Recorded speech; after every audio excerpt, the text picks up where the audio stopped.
Yesterday was a wild day in the NFL. There were a bunch of trades where teams upgraded their offensive skill positions. And with this, it has reopened a rift between the Baltimore Ravens fans. Hey, come on, man, we supposed to be brothers. And if you do not know by now, the New York Jets traded for Davante Adams. Then also in Buffalo, the Bills traded with the Cleveland Browns to pick up Amari Cooper. Now, some don't believe that Amari Cooper is going to be a big deal because this is his third team. Amari Cooper is a Pro Bowler, a consistent 1,000-yard receiver, and gives Josh Allen another weapon to work with. The Minnesota Vikings also reacquired Cam Akers because they were having issues with running back Aaron Jones. But the highlight of the day had to have been the Davante Adams trade. And for a lot of people, they believe that he is not going to help move the needle because the New York Jets are a dumpster fire and they have a lot more going on than just needing a wide receiver to get this team to be a little bit better. But this has sparked a debate within the Ravens community about the Baltimore Ravens needing to get a wide receiver to help out this offense. And for me, I'm not understanding it. Listen, the name calling is really unnecessary. Don't get it. Just because you believe that the Ravens need to bring in more defense because the defense is struggling right now, cool. I don't believe that way, but I don't think that you're stupid. I just think that that is your opinion. But for those who still believe that the Baltimore Ravens need a wide receiver, there's nothing wrong with that either. But of course, they're dumb. They don't know football. They're crazy. The offense is number one in the league. Why would we need a wide receiver? You're an idiot. And this, as it's always been, is a very divisive topic when it comes to the Baltimore Ravens. Now, for me, I look at things a different way. Yes, I personally can see things for exactly what they are, but I can also foreshadow and kind of see things that may come in the future. And I'm not saying that it's going to happen. I'm not saying that I want it to happen, but history has been the best teacher for me when it comes to this organization and how things have run. Now, defensively, yes, it would make sense for the Ravens to go out there and trade for a defender. Listen, the Jets have granted Hassan Reddick the opportunity to seek a trade and go to another team. But to me, this is crazy because when the Ravens fans wanted the Ravens to trade for an offensive weapon, the narrative was, why would the Ravens go give up draft picks for a guy that wants a new contract? Why would the team waste one of the 11 plus draft picks that they have when only two of the guys are going to end up playing next year anyway? Like, that is really stupid. Why would we do that? Why would we give up for something that's proven for something that probably isn't even going to make the team? Crazy, right? I know, it's dumb. Then on top of that, the Ravens don't have the cap space to give someone a new contract. But in the Hassan Reddick case, his whole thing was he wanted a new contract from the Philadelphia Eagles. They didn't want to grant it to him, so they traded him to the New York Jets, fully knowing that he wanted a new contract. The Jets, somehow the communication broke down. Hassan said that they lied to him, so he sat out, and he is still sitting out because he did not receive a new contract. So why would the Baltimore Ravens give up one of their precious draft picks for a guy that wants a new contract?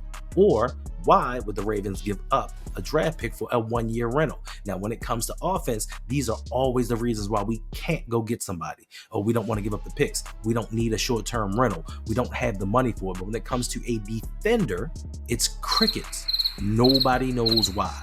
But once again, I understand everybody comes from their own space and has their own thoughts. But to me, I get it.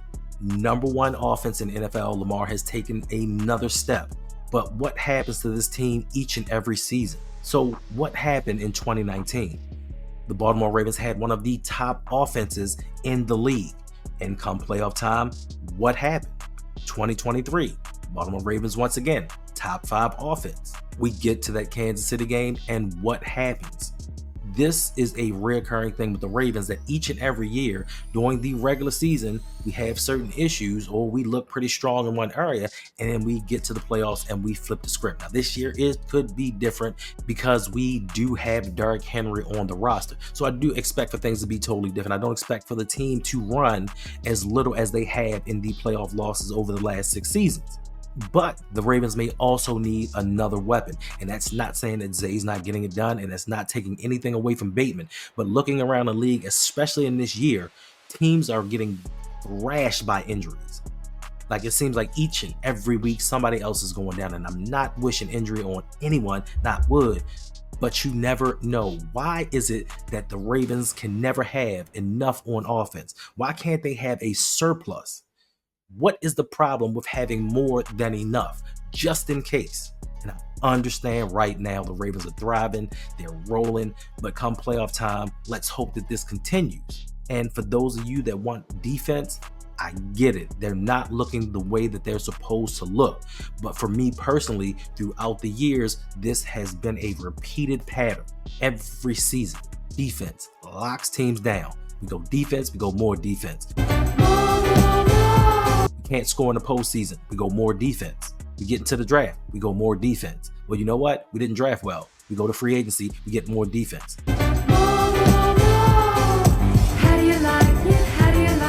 So now you guys want to go out and trade for somebody else on defense. When the offense was struggling and the offense had problems, oh, they're going to work it out. Just let the guys get experience and let them play it out. It'll all work out. Before our defense, the same guys that were a part of the #1 defense last year, it's okay.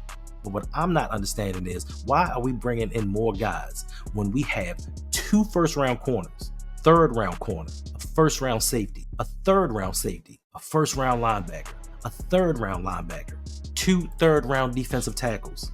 We have a $15 million a year defensive tackle. We have a $20 million a year linebacker. We have 2 guys in the secondary with a $15, $16 million cap hit. All of these resources and all of this money that's been put into the defense, and you guys want more. When is it that we're going to learn that, guess what? Defense is not as important as it used to be. Once they found their offensive identity, no matter how bad the defense is, the Ravens still continue to win. The same can't be said when the defense is strong and the offense is struggling. So to me, my thing is, let's not be so divisive or so dismissive when it comes to someone else's opinion. I get it. You've been taught through like the 3rd or 4th year of this team's existence that defense wins championships, and defense is what we build our team around. I understand that completely.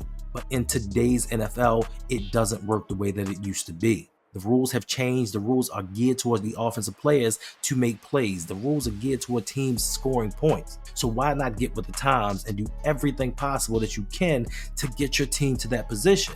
The Jets are doing it. The Bills damn sure are doing it. They realized they had an issue. Now I'm sure that they could have done okay with what Josh Allen had at the time, but they figured we needed an upgrade. And I do believe they got Amari Cooper for like a 6th, 7th round pick. We couldn't give that up. We couldn't give up Nick Samak. We couldn't do these things, and I understand he may not be the player that we need, but why not bring somebody else in? Why can't we have as much talent offensively that we do defensively? And that's all that I'm saying. And I'm not saying which side is right or which side is wrong, but history has shown us putting everything into that defense has not brought us a championship. And it's that mindset that we may need to adjust or just even look at in another light, just to think and see where somebody else is coming from. And speaking of seeing where someone else is coming from, this is part of the reason I have issues with Jonathan Harbaugh. Yes, some love him, some hate him. My thing is, dude, stop lying. Just stop. He can't help but get up on a platform and lie for some reason. They say he's a good man off the field, but don't lie to us. If you don't want to talk about it, don't talk about it. But during the press conference, this is what happened. Well, there wasn't much conversation about drafting him here when he came out because he was going to go too high. I mean, everybody knew how high he was going to go, and it wasn't going to be. It just wasn't in our place at that point in time. But I just saw him on tape. It's like what a perfect fit for the Ravens. That's the kind of back you wanted to have. He just seemed so different. He just seemed like one of a kind. And these are the things that I mean. Like, listen, bro, I get it. I understand. We messed up. Like, we missed out on a golden opportunity. But to say that Derrick Henry went too high and we couldn't acquire him, listen, Derrick Henry went after, a few picks after the Baltimore Ravens selected Kamalei Correa. And for a lot of you Ravens fans, you don't remember Kamalei Correa because he was only here for a swig of soda. Like, he took a swig and was like, all right, guys, I'm out. 2 words. I'm gone. I am done. And to me, this was perplexing that season because the Baltimore Ravens needed a running back desperately. This was the Terrence West, shout out to Towson, and the Kenneth Dixon led Baltimore Ravens. So you had these two unproven guys on your roster, and you say that you were so high on Derrick Henry, but you didn't get him. And we saw what Derrick Henry did throughout his career. Now, this is a part of the issue that I've had with the Ravens for so long. You want to be run dominant. You want to be the best at running it. But when it comes to getting the best talent at running back, you let it slip. And then you lie about it saying he went too high. He didn't go too high. What happened was these were the wonder years. What would you do if I sang out of tune? For the Baltimore Ravens, they wanted wholesome guys. They wanted good character guys. They didn't give a damn if they could play a lick of football. As long as they were high character guys, this is what John Harbaugh went to bat for. And then if that weren't bad enough, and I've been saying this for years, not only could the Ravens have drafted Derrick Henry, they could have gotten guard Joe Thuney. And if you don't know, Joe Thuney is a Pro Bowl All-Pro guard. He's been to the Pro Bowl 2 times. But he's been an All-Pro 3 times. How can you be an All-Pro and not get a Pro Bowl? That's weird. But he could have shored up a position of need at the time for us.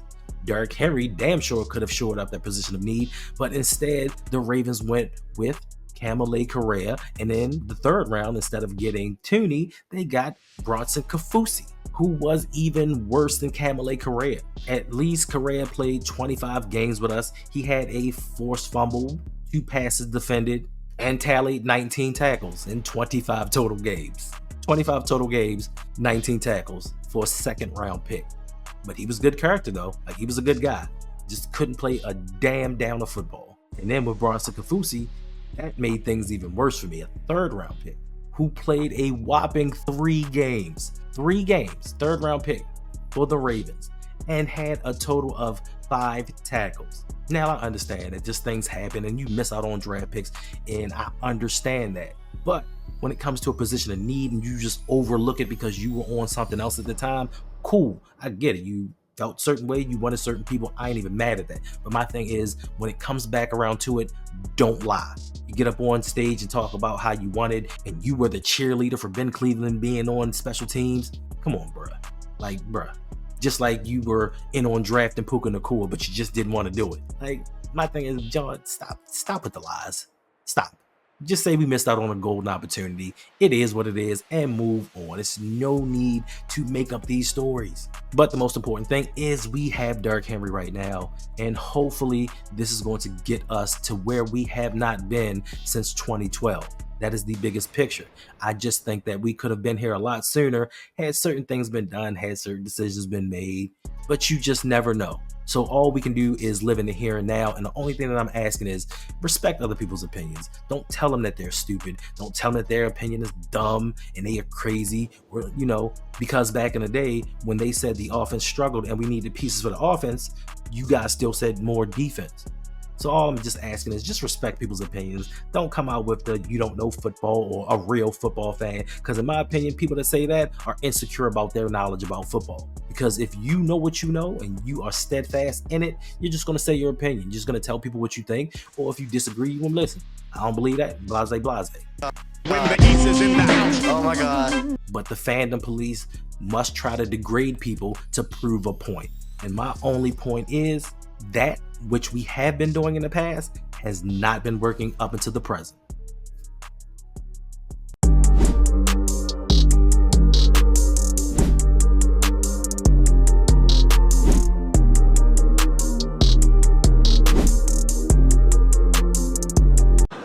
Nah, man, I'm cool.